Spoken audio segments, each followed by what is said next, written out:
കഴിഞ്ഞ ആഴ്ച കാൺപൂർ കോടതിയുടെ 5-ാം നിലയിൽ നിന്ന് 21 വയസ്സുള്ള ഒരു അഡ്വക്കേറ്റ് ചാടി ആത്മഹത്യ ചെയ്തു. പ്രിയാൻശു ശ്രീവാസ്തവ.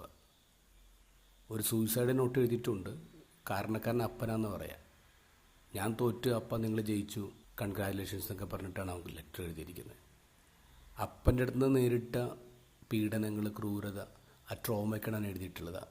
6 വയസ്സുള്ളപ്പോൾ ഫ്രിഡ്ജ് തുറന്ന് മാംഗോ ജ്യൂസ് കുടിച്ചതിന് അപ്പം കൊടുത്ത ശിക്ഷ അവനെ പൂർണ്ണമായിട്ട് നെയ്ക്കഡാക്കിയിട്ട് വീടിന് പുറത്തേക്ക് ഇറക്കി വിട്ടു. ആ ട്രോമ ഇപ്പോഴും അവൻ്റെ ഉള്ളിലുണ്ട്. എവിടെ പോകുന്നു, എപ്പോൾ വരും, ആരോട് സംസാരിക്കുന്നു, എല്ലാത്തിലും നിയന്ത്രണം ഉണ്ടായിരുന്നു. അക്കാദമിക് ചോയ്സ് പോലും അവന് കൊടുത്തില്ല. അതുകൊണ്ട് അവൻ മരിച്ചെന്ന് പറയാം. അവൻ പറയുന്നു, ഞാൻ മരിച്ചു കഴിഞ്ഞാൽ എൻ്റെ ശരീരത്തിൽ അപ്പം തൊട്ട് പോരുത്. ഇങ്ങനൊരു അപ്പൻ ആർക്കും കിട്ടാതിരിക്കട്ടെ എന്നാണ് ഞാൻ പ്രാർത്ഥിക്കുന്നത്. ഒരു ക്രൂരനായ അപ്പൻ്റെ മുഖമാണ് ആ കത്തി കാണുന്നത്. പാരൻറ്റിങ്ങിൽ ഇങ്ങനെയുള്ള ക്രൂരതയൊക്കെ റയറായിട്ടാണ് നടക്കുന്നുണ്ടെന്നുള്ളതാണ്. പക്ഷേ ചിലപ്പോഴെങ്കിലും നമ്മളിങ്ങനെ നമ്മുടെ ദൈവത്തെ ഇങ്ങനെ ക്രൂരനായിട്ട് അപ്പനായിട്ട് ചിത്രീകരിക്കുന്നുണ്ട്. ഫുൾ ടൈം ഇങ്ങനെ സർവൈലൻസ് ക്യാമറ വെച്ച് നോക്കുന്നു, നമ്മൾ നിയന്ത്രിക്കുന്ന ചെറിയ കാര്യങ്ങളിൽ പോലും നമ്മുടെ പുറകെ നടക്കുന്ന, നമ്മുടെ വീഴ്ചകൾ കണക്കിലെടുത്ത് വയ്ക്കുന്ന അപ്പനായിട്ടൊക്കെ ദൈവത്തെ കാണുന്നുണ്ട്. അത് തെറ്റാണ്. ധ്യാനങ്ങൾ നടക്കുന്നിടത്ത് ഞാൻ കുമ്പസാരിപ്പിക്കാൻ പോകാറില്ല. വേറൊന്നുമല്ല, വിചിത്രമായ ചില പാപങ്ങൾ താങ്ങാനുള്ള ശക്തി ഇല്ലാത്തതുകൊണ്ടാണ്.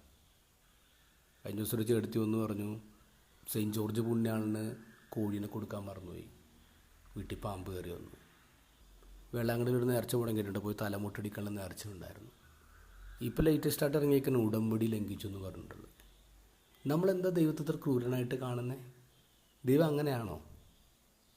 ഇത് ഗോസ്പൽ ഈശോ എന്താ പറയുന്നത്? എൻ്റെ വാക്കുകൾ കേൾക്കുന്നവൻ അവ പാലിക്കുന്നില്ലെങ്കിലും ഞാൻ അവനെ വിധിക്കുന്നില്ല. കാരണം ഞാൻ ഈ ലോകത്തിലേക്ക് വന്നിട്ടുള്ളത് വിധിക്കാനല്ല, രക്ഷിക്കാനാണ്. ദൈവം വന്നിട്ടുള്ളത് നമ്മളെ ശിക്ഷിക്കാനല്ല, രക്ഷിക്കാനാണ്.